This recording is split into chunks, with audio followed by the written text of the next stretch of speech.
Doctrine of Four Elements, Empedocles.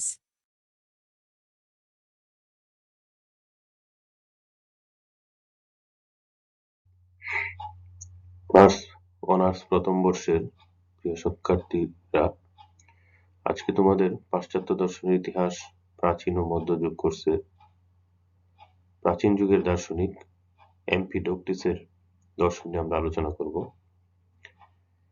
এমপিডোক্লিসের বিশ্বতাত্ত্বিক যে মতবাদ, এটিকে চার কণিকা মতবাদ বলা হয়। চার কণিকা মতবাদ নিয়ে এখন আমরা বিশদভাবে আলোচনা করব। প্রিয় শিক্ষার্থীরা, এমপিডোক্লিস খ্রিস্টপূর্ব 490 অব্দে জন্মগ্রহণ করেন এবং খ্রিস্টপূর্ব 435 অব্দে মৃত্যুবরণ করেন। এমপিডোক্লিস ছিলেন পারমেনাইডিস ও হেরাক্লিটাসের বহুত্ববাদী উত্তরসূরিদের মধ্যে প্রথম দার্শনিক। তার বিশ্বতত্ত্বে পারমেনাইডিসের একক সত্তাকে আগুন, পানি, মাটি এবং বায়ু এই চারটি মৌলিক উপাদানে বিভক্ত করেন এবং বলেন যে এই উপাদান চতুষ্টয়ের সমন্বয়েই যাবতীয় পদার্থের সৃষ্টি।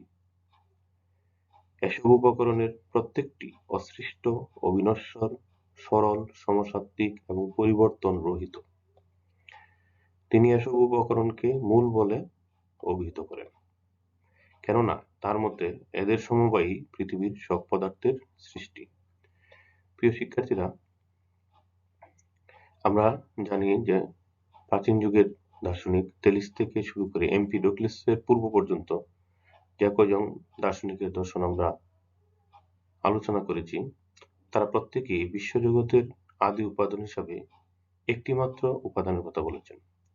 তেলিস পানির কথা বলেছেন, অ্যানাক্সিমেন্ডার সীমাহীন এর কথা বলেছেন, অ্যানাক্সিমিনিস পানির কথা বলেছেন, হেরাক্লিটাস আগুনের কথা বলেছেন, পারমেনাইডিস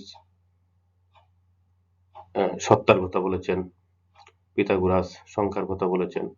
অর্থাৎ সবাই একটি করে উপাদানের কথা বলেছেন। কিন্তু এমপিডোক্লিস তার পূর্বসূরিদের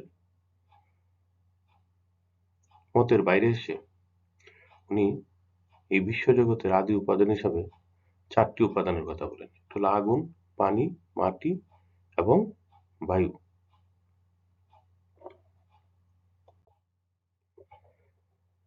এমপিডোক্লিসের মতে এই উপাদান চতুষ্টয় এতই নিবিড়ভাবে যুক্ত যে এদের মধ্যবর্তী কোনো শূন্য দেশ নেই, অর্থাৎ ওদের মধ্যে কোনো ফাঁকা জায়গা নেই। মাটি, পানি, বায়ু, হলো আগুন, কি অবস্থায় আছে? এইভাবে মাটি, পানি, আগুন, বায়ু এই কারণ উপকরণ চতুষ্টয় সংমিশ্রিত রূপে এভাবে একত্রে একটি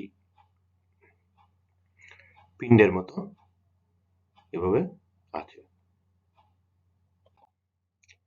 এখানে প্রশ্ন ওঠে, উপকরণগুলো একত্রিত হয় কি করে? এই যে আলাদা আলাদা চারটি উপকরণ, এটি একত্রিত হলো কিভাবে? এমপিডোক্লিসের মতে প্রেম এবং দেশ, অর্থাৎ লাভ এবং হেইট, এই দুই শক্তির ফলেই তা সম্ভব। প্রেম ও দেশই গতির কারণ। প্রেম উপকরণগুলোকে সংযুক্ত করে আর দেশ বা বিচ্ছেদ তাদের পৃথক করে। এ দুটোকে তিনি জাগতিক শক্তি বলে মনে করেন। অর্থাৎ উনি বলছেন যে এই যে চারটি উপাদান, এই চারটি উপাদানকে একত্রিত এবং বিচ্ছিন্ন করে যে দুটি শক্তি, একটি হলো প্রেম, আরেকটি হলো দেশ, একটি হলো লাভ, হলো হেইট। অর্থাৎ লাভ উপাদানগুলোকে একত্রিত করে এবং হেইট এগুলোকে বিচ্ছিন্ন করে। এমপিডোক্লিস বিশ্বের সৃষ্টির চারটি পর্যায়ের কথা বলেছে। প্রথম পর্যায়, এ পর্যায়ে প্রেমের প্রাধান্য বর্তমান। এখানে উপকরণ চতুষ্টয় একটি গোলকের আকারে সংমিশ্রিত ছিল এবং এখানে দেশের কোনো স্থান ছিল না। অর্থাৎ প্রথম পর্যায়ে, বিশ্বর সৃষ্টির প্রথম পর্যায়ে এই যে চারটি উপাদান একত্রে এমন ভাবে ছিল, কেন ছিল এরকম ভাবে? যে তাদের মধ্যে প্রেম ছিল। প্রেমের কারণে, অর্থাৎ লাভের কারণে তারা একত্রিত ছিল, এখানে হেইটের কোনো স্থানই ছিল না, এখানে দেশের কোনো স্থান ছিল না প্রথম পর্যায়ে। দ্বিতীয় পর্যায়ে আবির্ভূত হয় দেশ, দ্বিতীয় পর্যায়ে হেইট আবির্ভূত হয়। এখানে প্রেম অপেক্ষাকৃত কম শক্তির অধিকারী, কম, অর্থাৎ প্রেমের শক্তি কমতে থাকে এবং হেইট তার শক্তি বাড়তে থাকে। ক্রমশ শক্তি সঞ্চয় করে দেশ অর্থাৎ হেইট এ পর্যায়ে সংমিশ্রিত উপকরণগুলোকে বিচ্ছিন্ন করে দেয়।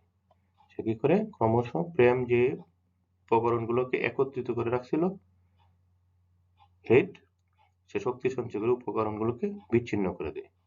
উপকরণগুলো যখন আংশিক বিচ্ছিন্ন করা হয়, উপকরণগুলো যখন আংশিক বিচ্ছিন্ন করা হয় তখনই উদ্ভব ঘটে বস্তু। তাহলে প্রিয় শিক্ষার্থীবৃন্দ, আমরা প্রথম পর্যায়ে প্রেম দ্বারা উপকরণগুলো যেন একত্রিত মণ্ড আকারে ছিল, পিণ্ড আকারে ছিল, তখন কোনো বস্তুর উৎপত্তি হয়নি। পরবর্তীতে হেইট অর্থাৎ দেশ এসে যখন উপকরণগুলোকে আংশিক বিচ্ছিন্ন করলো, তখন উদ্ভব ঘটলো বস্তুর। আজকে যে আমরা বস্তুরাজি দেখতে পাচ্ছি। তৃতীয় পর্যায়ে, এ পর্যায়ে হেইট বা দেশ প্রভাবশালী হয়ে ওঠে।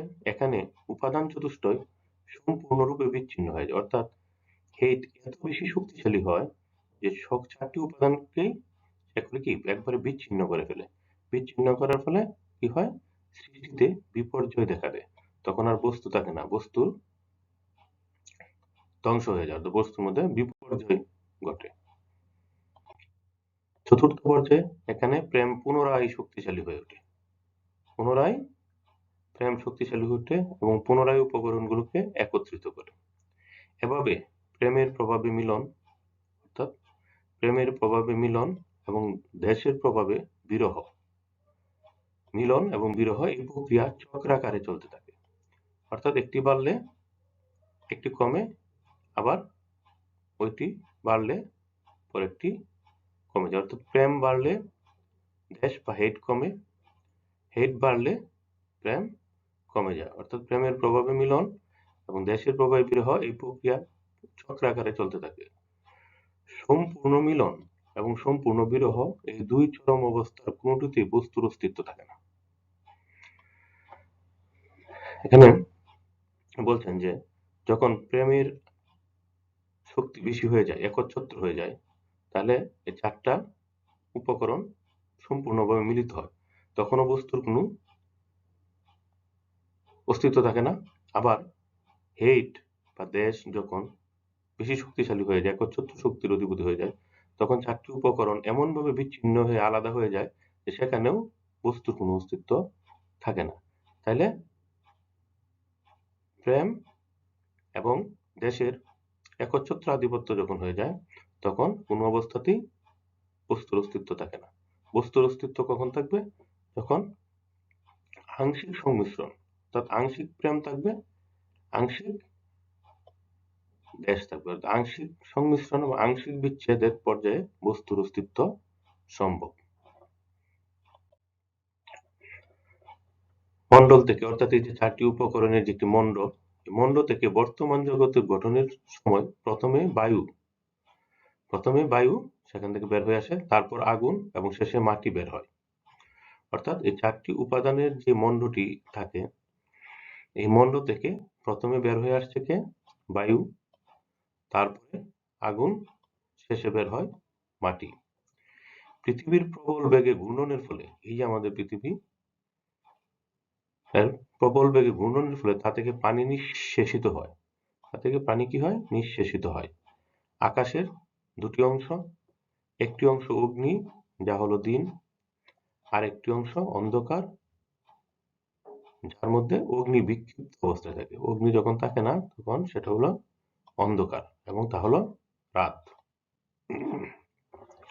প্রিয় শিক্ষার্থীবৃন্দ, এমপিডব্লিউএস এই যে দর্শন আমরা এতক্ষণ, অর্থাৎ তার 4 কণিকা মতবাদ আমরা এতক্ষণ আলোচনা করলাম, এবং গ্রিক দর্শনে তার অবদান অপরিসীম। এই অবদান যখন আমরা আলোচনা করতে যাই, প্রথমে বলতে হয় জড়জগৎকে 4টি উপাদানে বিভক্ত করে তাদের নির্দিষ্ট গাণিতিক অনুপাতে মিশ্রণের কথা বলে তিনি আধুনিক রসায়ন শাস্ত্রের সূচনা করেন।